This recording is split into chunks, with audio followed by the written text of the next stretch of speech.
Cuando una persona sueña, solo se puede dirigir hacia una dirección: pa'lante.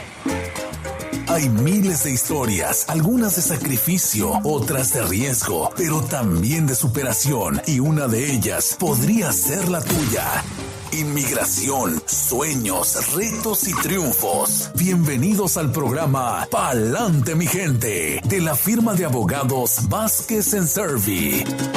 Efectivamente, con quien contamos en esta mañana, como los martes, ya es nuestro espacio de información. Pa'lante, mi gente, abogada Bárbara, bienvenida. Muchísimas gracias a todos. Como siempre, para mí un placer estar aquí con ustedes compartiendo esta hora de Pa'lante, mi gente, hablando sobre temas de inmigración y contestando sus preguntas. Hoy día vamos a estar hablando sobre el estatus especial de inmigrante juvenil, lo que es categorizado como SIJ, por sus siglas en inglés. Y estaríamos hablando hoy día específicamente de un cambio anunciado recién ayer por USCIS para las personas con esta clasificación. Ayer el gobierno anunció que estaría cambiando la política con respecto a personas con esta clasificación, y vamos a explicar un poquito qué es la clasificación de SIJ y a quiénes le pertenece esa clasificación y tal vez cuáles son algunos de esos requisitos. Y vamos a estar hablando de esto conforme a lo que la ley de inmigración identifica, qué es lo que es primeramente la base para poder ser clasificado SIJ. Y la ley de inmigración básicamente permite ser otorgado lo que es una visa especial de inmigrante. Esto es básicamente SIJ, es cuando inmigración le concede una clasificación a una persona para ser considerado para una visa especial de inmigrante juvenil.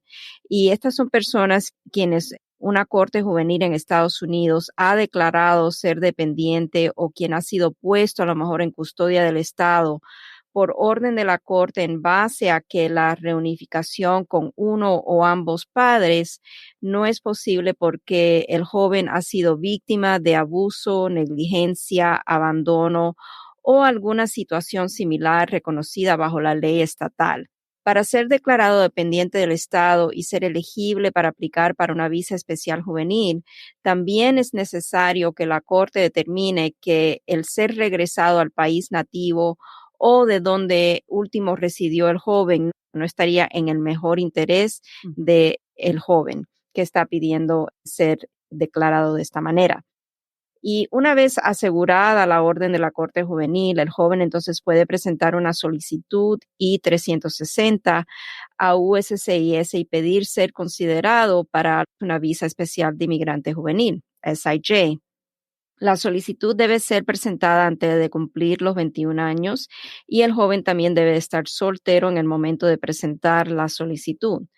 Después de presentar la solicitud para esa clasificación, el joven está libre para casarse si desea hacerlo.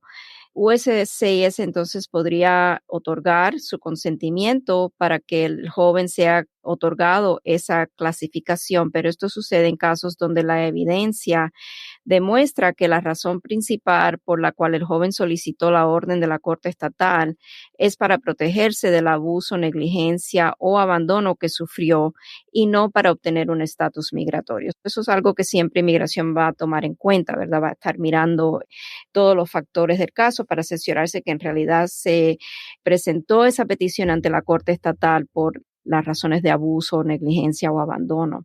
Una persona que es otorgada la clasificación SIJ es elegible para aplicar para lo que es el ajuste de estatus a residente permanente, siempre y cuando haya una visa disponible conforme a la categoría EB4 del boletín de visas.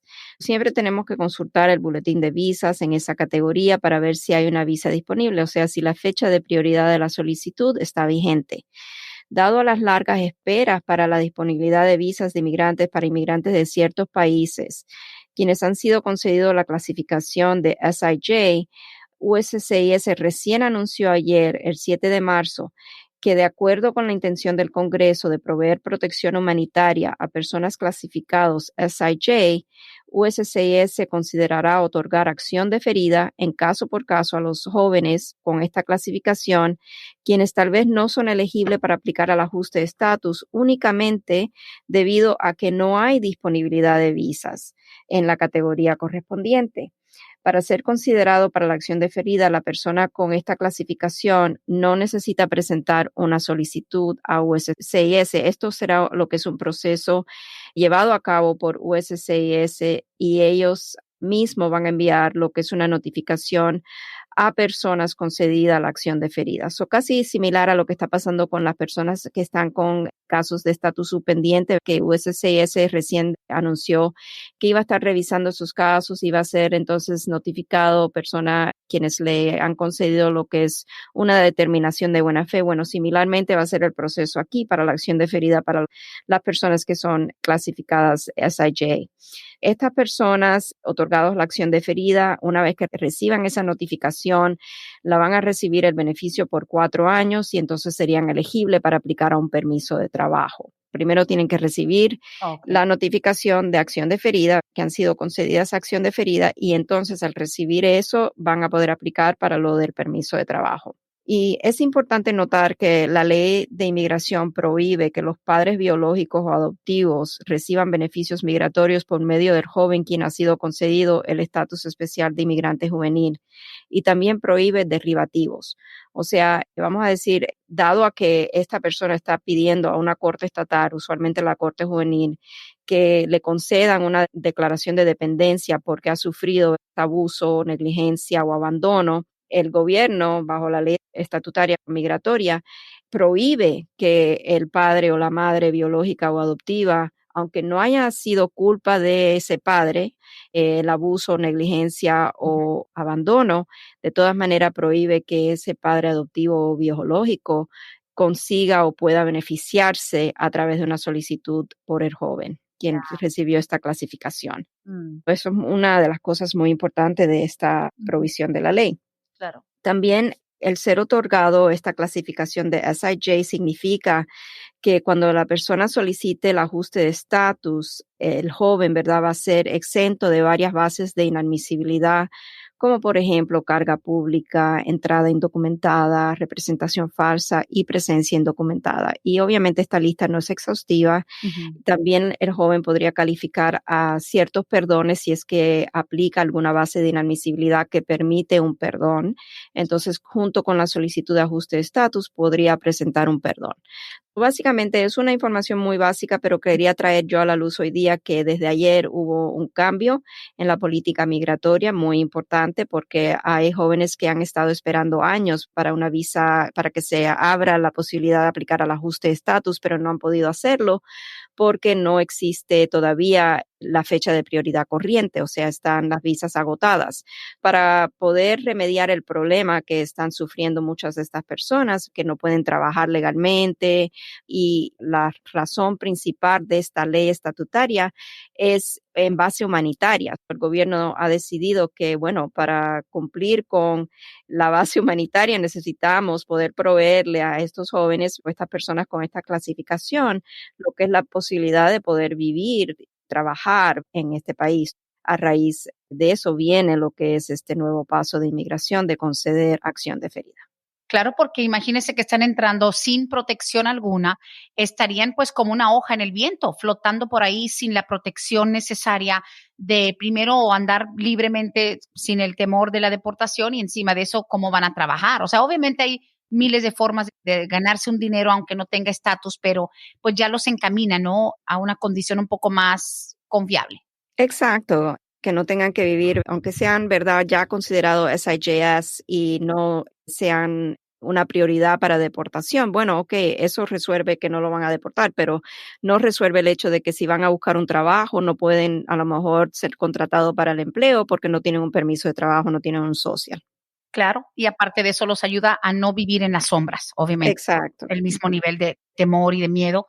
Abogada, y pues digamos, sucede mucho que, por ejemplo, en mi caso, tengo contacto con personas que manejando sin licencia, que esto, que lo otro, y son jóvenes, son muchos de Guatemala, de Honduras, muchos de México, entraron de 14 años, un ejemplo, 13, 14 años, entré solo, y les pregunto, ¿y en qué quedó tu caso? Pues no, ya yo dejé de ir. Entonces dices, ¿van a perder el beneficio? ¿Hay una fecha límite, por ejemplo, o eso es un programa que sigue acogiendo a las personas que van entrando? Por ejemplo, no es como el TPS, digamos, Ucrania. Si no estabas aquí antes del 1 de marzo, ya no calificas, ¿no? Entonces, yo me acordé mucho de usted los otros días que alguien me dijo, es que yo entré de 14 años y la verdad dejé de ir. Y digo, híjole, ¿qué diría la abogada Bárbara si ya estabas en un proceso? Le toca también al inmigrante, ¿verdad, abogada Bárbara, participar en el proceso? No te van a regalar las cosas y ven, aquí está la charola de plata, ten porque entraste de 13, de 14 años. Tienen que colaborar, ¿verdad? Sí, por ejemplo, si estamos hablando directamente del tema de hoy, ¿verdad? Del SIJ, el joven tiene que participar en el proceso específicamente porque esto es un proceso, tal vez, no sé cómo se dice en español, pero bifurcated, ¿verdad? No es un proceso Sí, singular. bifurcado, tiene partes. Exacto. Y la primera parte es que este joven presente una petición a la Corte Juvenil para que le concedan esa declaración. Sin esa declaración de la Corte Juvenil, no puede presentar una solicitud ante USCIS para esta clasificación especial de inmigrante juvenil especial. Eso es algo que requiere directamente la participación del joven o tal vez si el joven es de muy pequeña edad, ¿verdad? Ujú. De un familiar que presente esa petición o haga los trámites para la presentación de esa petición para que ese joven entonces pueda hacer su trámite ante la Corte Juvenil, que le den esa declaración requerida y una vez teniendo esa declaración requerida, el joven tiene que presentar la solicitud a USCIS antes de cumplir los 21 años de edad Ujú. y tiene que mantenerse soltero. Wow. Durante todo el proceso, obviamente el joven tiene que mantenerse informado si tiene abogado quien lo está representando en el caso, siempre notificar cualquier cambio de dirección, cualquier cambio en cómo contactarlo para cuando ya se presente la oportunidad de poder presentar la solicitud para el ajuste de estatus, poder hacer ese trámite y que el joven pueda pasar a ser residente permanente. Wow. Abandonar su trámite de inmigración puede causar consecuencias muy negativas y puede tronchar la posibilidad futura de una persona poder arreglar su situación migratoria. Claro. Y sobre todo el hecho de que al entrar tan jovencitos a los 13, 14, 15 años, las personas de pronto piensan, pero pues, ¿qué voy a saber yo? O sea, vengo buscando progresar, salir de una área, digamos, con mucha violencia o de la pobreza o del peligro. Llegan aquí, abogada, y lamentablemente por la falta tal vez de educación, de preparación, porque vienen de zonas un poquito alejados de lo que es la ciudad, no saben. Entonces, aunque usted crea que este es un tema bastante como general, información general, si se pone a pensar, yo creo que uno de los grupos que más cruzan la frontera son precisamente los adolescentes que dicen, you know what, soy joven, tengo 14, tengo 15, aunque mis papás no se quieran salir de Guatemala o mis papás están desaparecidos en Estados Unidos, voy a cruzar la frontera porque quieren aprovechar su juventud y porque no hay mucha oportunidad en muchos países de Centroamérica y México. O sea, paso a paso, digamos, entra un muchacho de 14 y dice, ok, here I am, aquí estoy, me tiro a la merced de inmigración. ¿Qué tiene que saber el jovencito? Tiene que decir que tiene una tía por acá o que aquí vive su mamá. Le tienen que decir, ¿verdad? A dónde es su destino final. You know what? Yo me quiero ir a Washington, D.C. o yo me voy a ir a California o me voy a ir a Georgia. Tienen que primero establecer cuál es tu destino final y quién se va a hacer cargo de ti porque como menor de edad, imagínese un muchacho de 13, 14, 15 años que viene de una zona rural, abogada. ¿Cómo va a saber lidiar con un proceso administrativo complicado?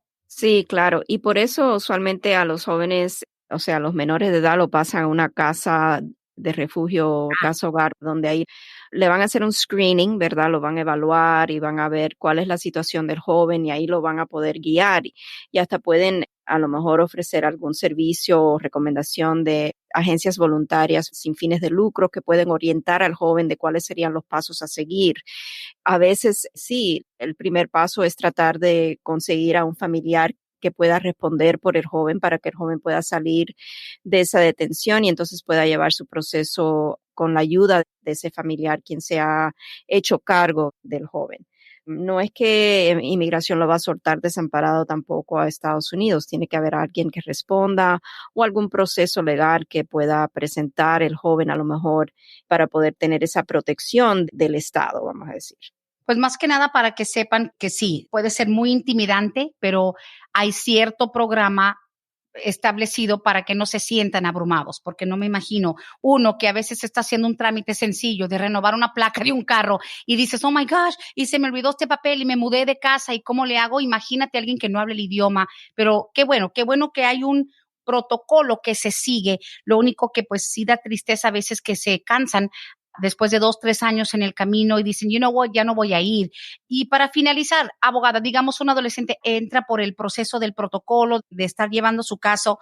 Si ellos deciden abandonar o pasa 1 año, 2 años que no se presenta, primero, ¿qué tan frecuentemente se presenta un muchacho de estos? ¿Una vez al año, una vez cada 2 años? Y segundo, si lo abandona, can he pick it back up? O sea, puede él decir, ya ahorita ya cumplí 18, 19. Cuando entré yo estaba muy abrumado, yo tenía 13, 14 años. Can they pick it up later? Como que ahorita no te voy a hacer caso, pero después vengo a buscar a ver si puedo reanudar. No, hay que tomar en cuenta que para poder ser declarado dependiente del Estado bajo este proceso, ¿verdad? Por una corte juvenil, hay ciertos requisitos bajo la ley estatutaria del Estado y en la mayoría de estos casos el joven tiene que tener menos de 18 años de edad cuando pide la declaración y cuando es declarado dependiente del Estado. No es, ya voy a abandonar el proceso y después cuando esté un poquito más maduro voy a hacer el proceso, voy a seguir mi trámite. No, por eso es tan esencial buscar esa representación legal, ya sea porque el familiar quien se ha hecho cargo del joven tiene los medios para un abogado privado o porque a lo mejor acuden a una agencia sin fines de lucro como Kind, por ejemplo. Oh, sí, sí. Muy buena que puede representar a los jóvenes en esta situación. Hay que tener eso en cuenta, que no es cuando desea hacer el trámite, hay que trabajar a veces rápidamente porque a lo mejor llega muy aproximado a cumplir esa edad y entonces quedaría fuera de poder presentar esa solicitud. Sí, me ha tocado ver gente joven que tienen casos criminales y uno siempre les pregunta un poco de su estatus migratorio. Hay un muchacho, por ejemplo, de Centroamérica que entró de 14 años, ahorita ya lleva un DUI y lleva un cargo por posesión de marihuana y le digo, o sea, ¿cuál es tu estatus migratorio? No, pues yo voy a arreglar, pero más adelante porque yo entré de 14 años y ahorita tiene creo que 19 o 20. Y le dije, ok, tú vas a arreglar después. O sea, cuando tú quieras, you think you can go back. ¿Crees que puedes decir, ok, yo entré de 14, so ahora vengo a hacer mi proceso? Yo no les digo nada de migración, le digo, sabes que te conviene mucho hablar con abogados de migración que sepan de esto porque creo que tienes un concepto que te puede resultar muy decepcionante. Después te puedes realmente sorprender que se te cierran las puertas. Le dije, sobre todo con historial criminal, se te va a cerrar la puerta si no te resuelves bien esta parte de tu vida, pero aparte de eso, si abandonaste un proceso, no va a ser tan fácil como tú lo crees. Pero qué bueno que nos aclara eso porque sí, yo creo que hay una enorme fuga, un éxodo de Centroamérica, sobre todo lo que es Guatemala y Honduras. La juventud está desesperada y están viniendo acá pensando, tal vez con cierto concepto, abogada Bárbara, de que si yo entro antes de cumplir, ¿qué? Antes de cumplir, ¿qué? ¿Los 17? No, para la declaración de la Corte Estatal antes de cumplir los 18. 18, vea. Pero no es la entrada que cuenta, o sea, no importa la edad que entró el joven, es cuando hace el proceso y cuando la declaración es otorgada. Si el joven tiene la idea de que porque entró a Estados Unidos antes de los 18 años de edad que ya puede calificar para este programa, no es así. Por eso le digo, son varios pasos y el primer paso a dar es estar bien informado. ¿Cuáles son los requisitos?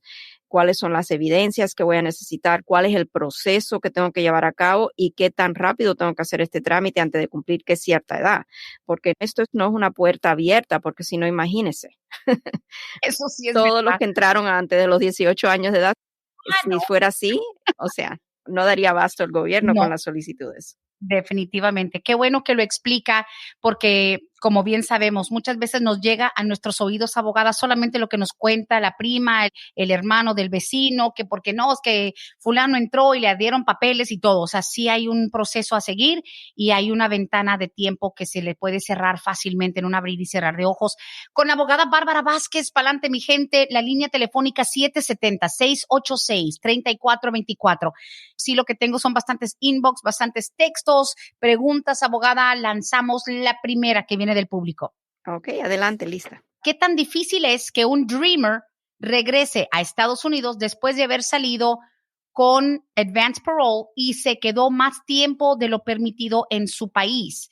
Hay un dreamer en El Salvador porque alega que él pensaba que el permiso se le vencía el día que se le vencía su permiso de trabajo. Según él, usó un abogado para tramitar ese permiso de viaje de advance parole para los del DACA. Se le pasó la mano al muchacho. ¿Qué tan difícil es que vuelva? No sé exactamente qué tan difícil, pero definitivamente difícil, porque es Sí, wow. responsabilidad de la persona mirar bien sus datos y los documentos y ver hasta cuándo el gobierno ha otorgado el uso de ese advance parole. O sea, el advance parole usualmente le van a poner una fecha y ahí claramente dice la persona tiene que reingresar a Estados Unidos a más tardar tal fecha. Está bien difícil que ese joven vaya a poder inmigrar utilizando como excusa, aunque sea válida para él, que no se dio cuenta de la fecha. Ya, unlikely. I know, right? Bueno, hay que hacer las cosas bien. Por supuesto que no basta con decir que un abogado le ayuda a tramitar el advance parole. No es lo mismo que te lo tramiten a que tú te hayas pasado del tiempo permitido. Hay un límite, digamos, I don't remember haberme grabado. Cuando te dejan salir siendo joven con DACA, vas a tu país por una necesidad familiar o algo así. ¿Cuál es el tiempo normal? ¿Es un mes, 2 meses, 2 semanas? No recuerdo, abogada. En realidad no hay un tiempo específico. A veces el gobierno lo otorga por varios meses, a veces por días, a veces hasta por un año. En los casos de TPS, usualmente vemos que es un año. Le dan a veces un año para viajar y a veces entradas múltiples con el mismo documento de parole avanzado. Para DACA pueden ser más estrictos, pueden dar menos tiempo, pero el gobierno no tiene un límite o un máximo Ok. para otorgar. Bueno, no es como la visa de turista que dicen entras y No, te dan 6 meses. no, no, Ok, no. claro, bueno, hay que tramitar, pero digamos, sugerencia, primer paso es intentar hacerlo, llegar a la frontera. Claro, está en El Salvador. Puede tratar de presentarse a la frontera y ver si le permiten el paso, pero tiene que hacer las cosas bien hechas, presentar, explicar y todo. Y tiene que estar preparado a que le digan que no. Ay, ay, ay, Por ejemplo, una aerolínea no le va a dejar abordar el avión o no ¿verdad? debe dejarle abordar el avión con ese documento vencido. Ahora lo único que le quedaría como alternativa es presentarse tal vez a CBP, la Ujú. patrulla fronteriza, y ver con su explicación si le van a dejar paso, pero yo le diría que está bien dudoso. Ok, Le deseo éxito, pero lo dudo. por supuesto. Ok, listo. Siguiente pregunta, tiene algo también que ver con lo del DACA. Dice, buenos días, Brendita, para la abogada, por favor, que aquellos que mandaron renovación del DACA más o menos por la fecha de mayo del 2021, es normal que hasta ahorita no han tenido respuesta. Mi hija está muy desesperada ya que se le venció hace 2 meses. Mayo del 2021, abogada, renewal para DACA. Ok, tengo que mirar en lo que es el web sitio, lo cual también ellos, los jóvenes saben manejar este sistema, pero para información de ellos pueden ver en uscis.gov si entran una búsqueda de Processing Times, USCIS Processing Times. Ahí pueden ver cuánto tiempo usualmente el gobierno está estimando que se van a demorar para la renovación del DACA. Y yo creo que muchas veces, aunque los jóvenes busquen la información y si los papás no confían, es que no me has dicho, no has buscado, entonces a veces los jóvenes se confían y no le dan el update a los papás y los papás dicen, bueno, yo le voy a preguntar a la abogada Bárbara porque ella nos da el programa cada semana y ella sí nos contesta. Right. Lo que yo estoy viendo aquí en Processing Times para Renewal, Ujú. dicen que van como en la fecha del 23 de noviembre del 2021 y ella dice que entregó su solicitud en mayo del 2021. ¿Sí? Mayo del 2021. Right. Está fuera del tiempo de procesamiento y aquí dice que si está pendiente su caso por más de 105 días, puede someter un Case Outside Normal Processing Times Request. Básicamente puede hacer un pedido a inmigración Ajá. para solicitar información, dado a que el caso ya está fuera de lo que es considerado el tiempo normal de procesamiento. Ujú. Yo creo que eso es lo que debe de hacer. Si acaso quiere llamarnos, puede hacer una cita al 678-303-0018. Siguiente pregunta, que es un poco confusa la pregunta. Le pedí una explicación, pero dice, una pregunta, ¿mi hermano puede adoptar a mi sobrino? Entró legal, dice, tiene 10 años y así le puede arreglar a mi sobrino. No entiendo, o sea, quién es el que entró legal, si el hermano o el sobrino, no sé, pero dice aquí, mi hermano puede adoptar a mi sobrino, entró legal, tiene 10 años y así le puede arreglar a mi sobrino. Primero que nada, esto requiere nuevamente un proceso bifurcado. Lo primero que tienen que hacer es informarse bien sobre lo que son los requisitos para una adopción. Eso es lo primero. Cuando hay una adopción entre familia y es para el beneficio migratorio, inmigración va a mirar esto con altas sospechas porque igual que a muchos programas o beneficios migratorios, si la adopción ocurre para simplemente poder el joven obtener lo que es un beneficio migratorio, entonces es probable que falle el caso. Tiene que haber razones muy válidas más allá de lo que es beneficiarse para un ajuste de estatus o para la legalización. Nosotros no llevamos la parte de la adopción. Referimos esos casos porque no nos dedicamos a adopciones, custodias, etcétera, solamente al trámite migratorio que sigue después de una adopción. Ahora, como información básica, sabemos que para que una adopción sea reconocida para propósito de otorgar un beneficio migratorio por el padre adoptivo, la adopción o el decreto de adopción tiene que haber sido finiquitado antes de que el joven cumpla los 16 años de edad. Algo que debe de mantener en mente y creo que es bueno si está pensando hacer el trámite de adopción, a lo mejor referirse a un abogado que haga esos trámites. Nosotros podemos recomendarle a alguien, pueden llamar a la oficina y podemos darle esa información. Es cierto, es cierto. 678-303-0018 es algo que requiere varios pasos. Esta pregunta dice, no digas mi nombre, por favor, Brenda. Dice, como tú sabes, mi hermana está casada con un americano desde el 2011. Tienen 2 hijos juntos. Mi cuñado no le ha querido meter los papeles a mi hermana, según porque él tiene una deuda con el IRS que son casi $50,000 por su empresa. Él es contratista. ¿Esto es verdad que mi cuñado no puede hacer nada hasta que no pague esa deuda porque ya son muchos años o será un pretexto? Yo sé que esta familia en particular es una mujer indocumentada, es de México, tiene casada con el americano desde el 2011. Él tiene una deuda de casi $50,000 con el IRS y está en plan de pagos. ¿Esto le impide a él como americano pedir a su esposa o es un pretexto? Él la puede pedir. Lo que tendríamos que ver es si afectaría, y eso es algo muy detalloso que tendría yo que tener el tiempo para poder indagar un poco más profundamente, si el hecho de que él tenga esa deuda le ocasionaría problemas en el momento de hacer lo que es el trámite para el affidavit de manutención.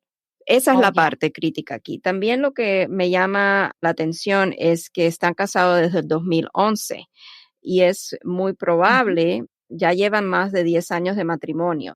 Tendríamos que averiguar nuevamente algo que va a involucrar más tiempo del abogado y requiere una consulta formal y a lo mejor hasta un research después de la consulta formal, ese estudio un poquito más profundo para determinar si, dado a que ya llevan casados más de 10 años, es posible hacer lo que es un pedido para una exención del affidavit de manutención, porque sabemos que cuando hay un matrimonio de 10 años o más, a veces podemos pedir esa exención si el patrocinador tiene las 40 horas calificativas que requiere la ley de los impuestos del Internal Revenue Service.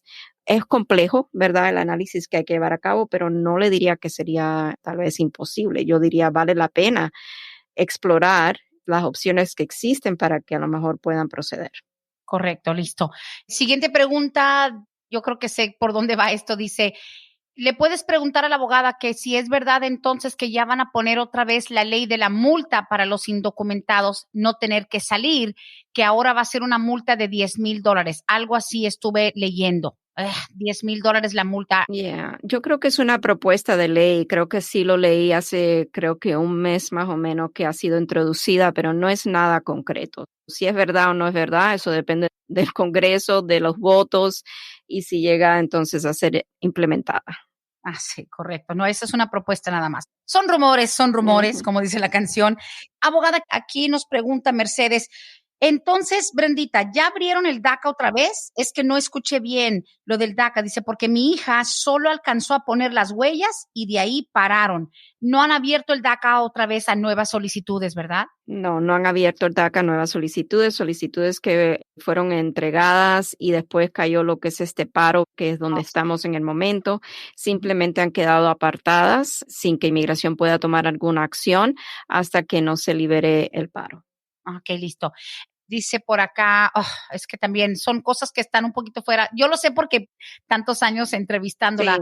Dice, para los que tenemos pequeños negocios aquí, podríamos legalizar. Yo ya llevo 17 años, tengo una compañía, he invertido mucho, tengo personal y todo, solo tengo un hijo ciudadano de 14 años y una niña de 9. ¿No me ayuda en algo? O sea, eso de empresario, digamos, no es lo que la gente cree, ¿no? no, no es lo que la gente cree. Si la entrada fue indocumentada o si la persona se ha quedado más tiempo de lo que le otorgaron, eso puede crear impedimentos para poder hacer un trámite para la legalización, pero nuevamente mi responsabilidad es decirle que no trabajamos ese tipo de casos. Si quiere más información sobre esa pregunta, tiene que acudir a otra firma de abogado que trabaje casos de inmigración laboral. Exactamente, y de inversión.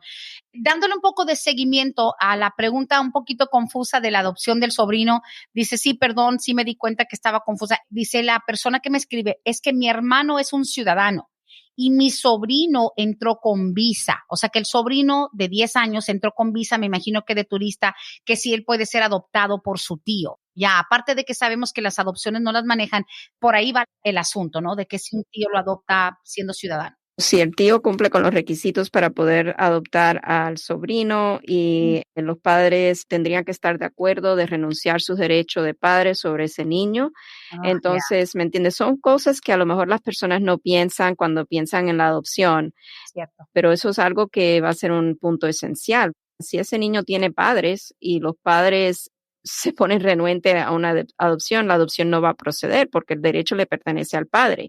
Los padres tendrían que o no estar con vida, ¿verdad? Y ser un niño que a lo mejor es huérfano, o tienen que los padres dejar los derechos de padre para que la adopción pueda proceder. No sé los factores que existen en este caso, pero yo creo que para más información sería una recomendación a una oficina que trabaje esos casos. Sí, y sobre todo yo sí voy a agregar, digo, me hago responsable porque confío mucho en lo que he aprendido de usted, la maestra abogada, pero una de las cosas que más me dejó impactada hace años que estamos en esto, ya vamos a cumplir 7 años, parece mentira, con este programa semanal, porque mucha gente, por amor, por tener un corazón que dice, yo quiero adoptar a mis nietos. Ya ve que muchas veces son las abuelas que quieren adoptar a los nietos para arreglarles, porque a lo mejor la abuela es residente y a lo mejor la mamá de los niños está deportada o el papá está desaparecido, deportado. Entonces, cuando se habla de adopción, por ejemplo, en este caso, ese tío ciudadano dice, wow, yo le quiero hacer el paro a mi sobrino que entró con visa.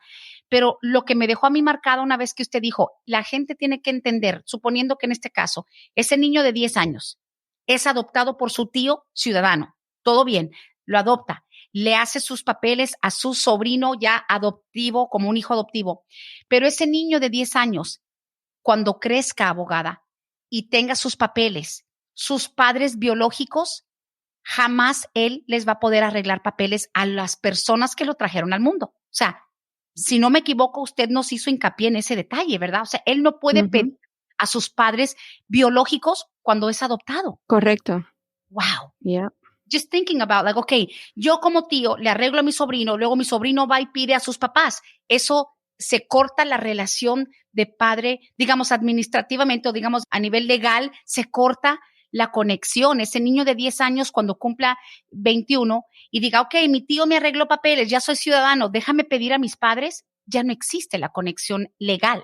Ujú, exactamente. Es obvio, ¿verdad? Y tiene sentido porque si el padre tuvo que renunciar a sus derechos de padre, o sea, el gobierno e inmigración no va a reconocer esa relación ya. Lo que va a reconocer simplemente es la relación adoptiva.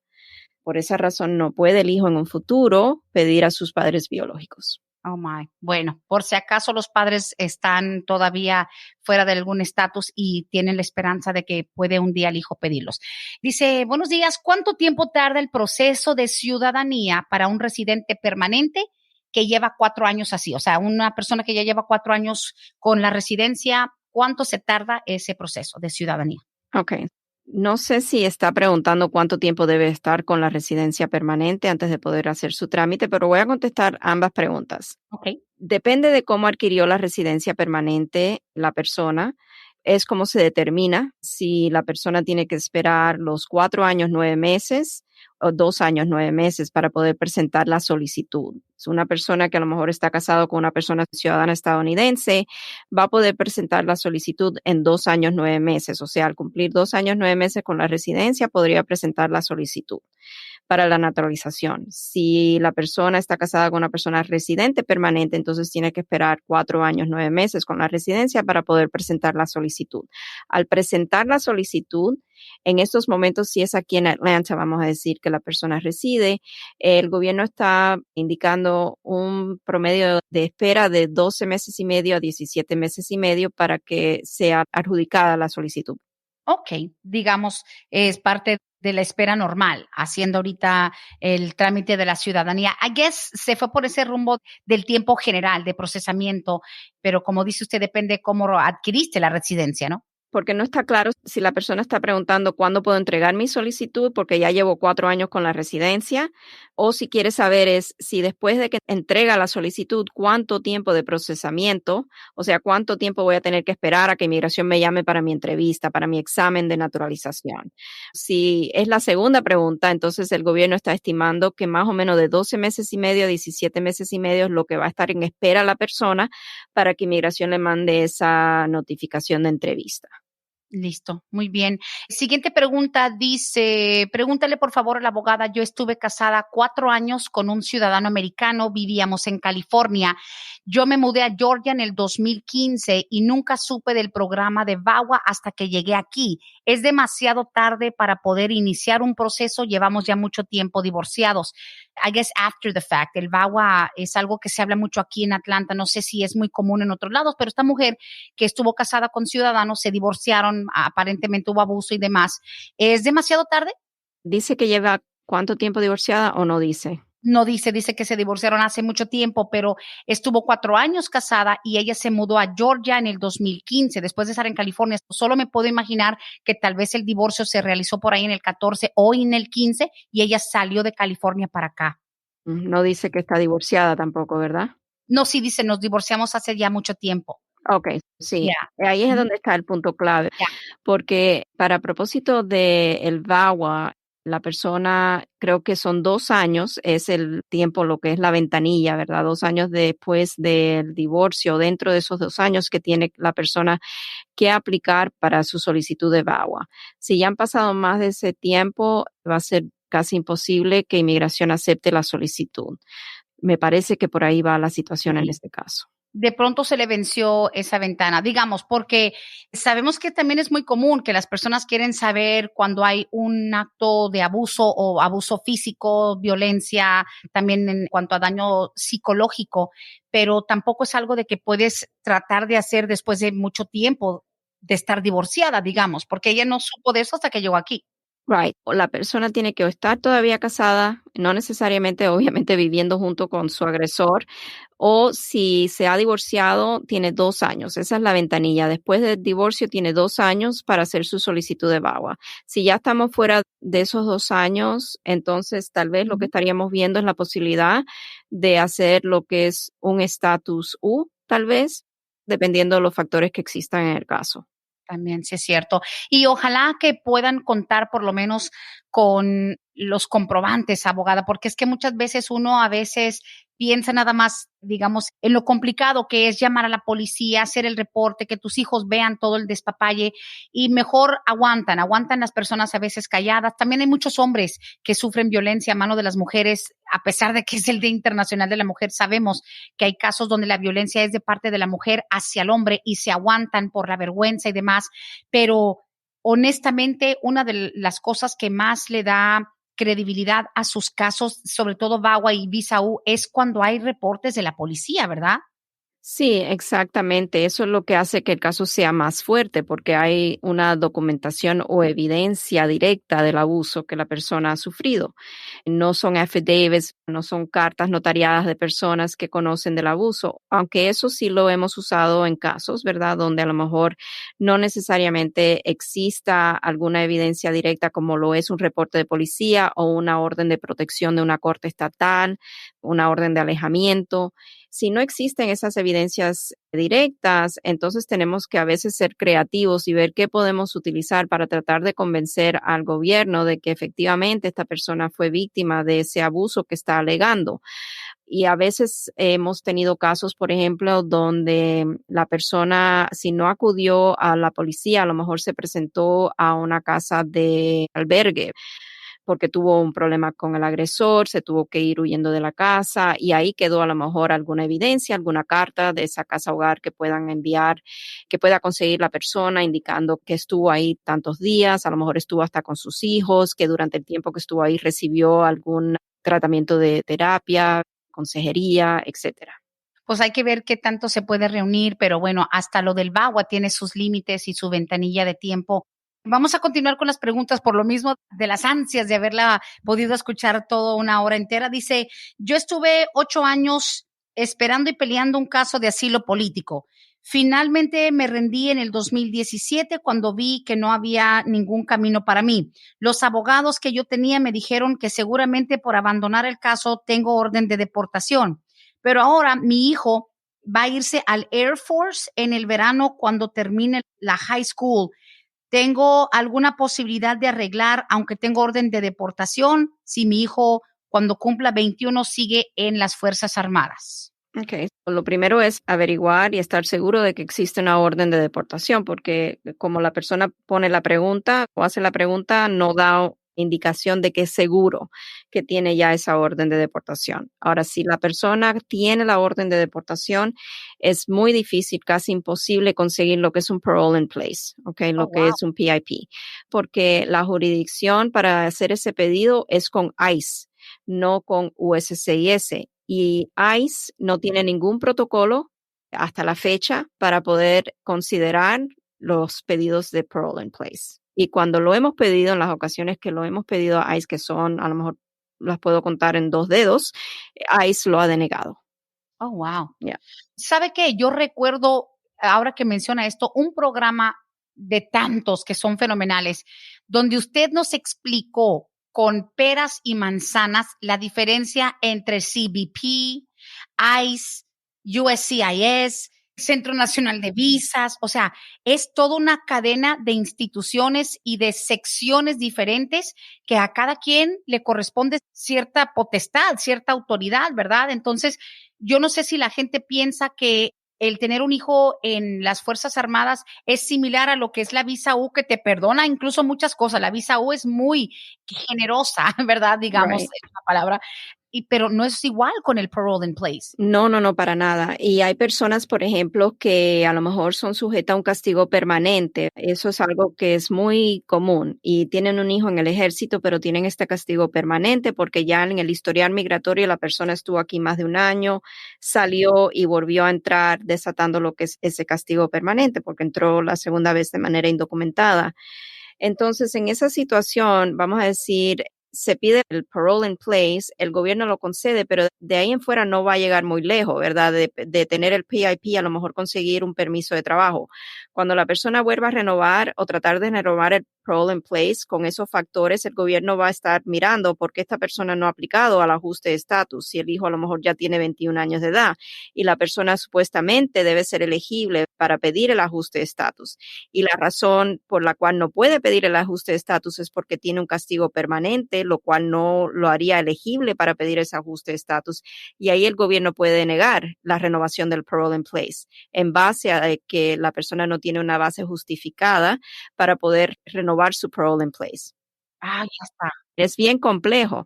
No es que es tan simple como, oh, tengo un hijo en el ejército, quiero poder pedir el parole in place y después hacer mi legalización. Hay muchos factores de por medio que tienen que ser evaluados para poder ver si podemos llegar del punto A al punto Z. Definitivamente nos pone en el camino correcto porque hay tanta información que la vemos y la seleccionamos por conveniencia, por lo que escuchamos, no nos llega completa a veces la información, we just grab stuff out of the air y creo que eso me aplica a mí, ¿no? Entonces, por favor, tomen en cuenta que no hay como una consulta, incluso este programa, por muy generosa que es la abogada, porque como le dije y lo he dicho 1000 veces, lo voy a seguir diciendo, he estado 27 años frente a un micrófono y en los programas de inmigración siempre es muy buena pregunta, llama a nuestra oficina, llama a nuestra oficina. I'm like, dude, estoy preguntándote porque llamar a la oficina implica una consulta que puede tardarse 3 semanas o un mes o 2 y aparte me vas a cobrar $400 por algo que a lo mejor en menos de un minuto me lo contestas al aire. Por eso este programa se ha distinguido, pa'lante mi gente, en otro momento, Inmigración al Día y toda la evolución que se ha tenido. Abogada, es porque usted es generosa, pero eso sí, prudente, porque hasta eso nos dice que no hay como una consulta privada, directa, con todas las preguntas íntimas que hay que hacer, pero hemos aprendido tanto, pero sí nos ayuda a poner en orden y en perspectiva tantos pedacitos de información que agarramos que no siempre van de la mano. Sí, exacto. Y yo siempre digo, bueno, yo trato de contestar la pregunta lo más completamente que pueda, pero a veces, en la mayoría de las preguntas, es imposible contestarla exactamente para el caso que se está presentando, ¿verdad? La persona que hace esa pregunta. Yo les trato de dar una idea general para que vean, ok, bueno, me vale la pena o no a lo mejor llamar y hacer esa cita para mi consulta. O a lo mejor ya me contestó la pregunta porque yo he salido y entrado múltiples veces, no tengo la opción al estatus U, pero lo que no quisieran nunca es que se lleven la información que yo le proveo en este programa como el punto final del caso, ¿verdad? Porque hay muchas preguntas, Brenda, como hemos visto a través de los años, que sí requieren esa consulta formal, aunque yo hago lo posible por tratar de contestarle la pregunta que me están haciendo. Los factores de un caso de inmigración varían tanto de caso a caso que por eso siempre le decimos a las personas que deben de hacer una consulta porque la información es esencial. Estar bien informado es muy importante. Por ejemplo, en el ejemplo que diste cuando empezamos el programa del joven que ha llegado y que dice, bueno, yo lo hago después. Sí. Yo entré a los 14, después me legalizo y como que ha tirado todo a la derriba porque piensa que está a salvo porque entró a los 14 años de edad. ¿Me entiende? Porque no está bien informado. Ese joven no, a lo mejor nunca ha acudido, como tú misma le has dicho, te conviene ir a un abogado de inmigración para poder informarte. Y eso es el mensaje, ¿verdad? Es muy importante informarse porque tener esa información puede abrirle los ojos, tal vez para poder legalizar el estatus o para decir, sabes que no voy a gastar más dinero hasta que no haya algún cambio en la ley. Ya he puesto abogado que me han dicho que esto y lo otro y otro. Infórmese bien de una fuente fidedigna para que usted sepa a qué atenerse y si puede o no puede hacer su trámite migratorio. Para eso son estos espacios. Tengo otra siguiente pregunta un poquito complicada. Dice aquí, Pablo, gracias. Dice, mi madre entró con visa de turista desde Uruguay en el año 1999. Yo nací aquí en el 2001, ya voy a cumplir mis 21 en agosto. Mi madre se regresó a Uruguay en el 2016 a cuidar a mi abuela que está muy enferma. Ella ya no ha vuelto. Obviamente mi madre estuvo fuera de estatus desde el 2001. Bueno, entró en el 99, pero me imagino que dice desde el 2001 porque fue ya cuando él nació. Dice, mi madre obviamente estuvo sin estatus desde el 2001 hasta el 2016 que se fue. ¿Le puedo yo arreglar cuando cumpla mis 21, aunque mi mamá lleve casi 6 años en Uruguay? Ella tiene 59 años de edad. No le puede arreglar a no ser que la mamá cuente con cónyuge residente o ciudadano o mamá o papá residente o ciudadano, porque ella tiene más de un año de presencia indocumentada que acumuló desde el 99 al 2016. Cuando ella salió en el 2016 para Uruguay, desató el castigo de 10 años. Ella ahora tendría que esperar cumplir 10 años fuera, que se cumplirían en el 2026, y entonces el hijo podría aplicar por ella, cuando ella cumpla los 10 años fuera de Estados Unidos, porque ya ella entonces no necesitaría el perdón de la presencia indocumentada. Sí, es cierto. Y mire, eso es muy similar a lo que algunos dicen, no, ya basta con que yo entré a los 14, puedo arreglar. Basta con que yo haya entrado legalmente a los Estados Unidos. Basta con que yo ya me salí para poder arreglar en el futuro. Es que no basta nada más cómo entraste o que entraste con visa o que ya te saliste. Aquí en este caso, mire, este joven que es ciudadano, aunque su mamá entró legalmente en el 99, hay que cumplir un periodo especial por todo el tiempo que acumuló la señora fuera de estatus. Ok. Tiene que cumplir los 10 años fuera desde el 2016, estaríamos viendo en el 2026, entonces ya cumpliría los 10 años. Les recomiendo que empiece a acumular las evidencias para poder demostrar en el momento dado que ha llevado esos 10 años fuera de Estados Unidos, porque es algo que le van a pedir, evidencias que no ha regresado a Estados Unidos y que cumplió esos 10 años fuera.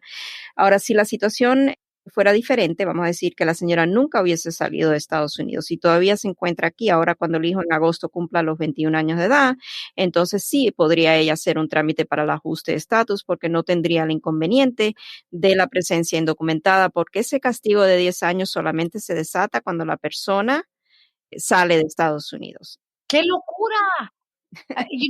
Por más que escucho y hacemos el programa, dices, entonces hubiese sido mejor quedarme los 20 y tantos años sin salir del país, a pesar de que tal vez dices, you know what, ya me fui, quiero hacer las cosas bien, déjame salir y tocar la puerta esta vez, pero ahora te toca esperar otros años para tocar la puerta.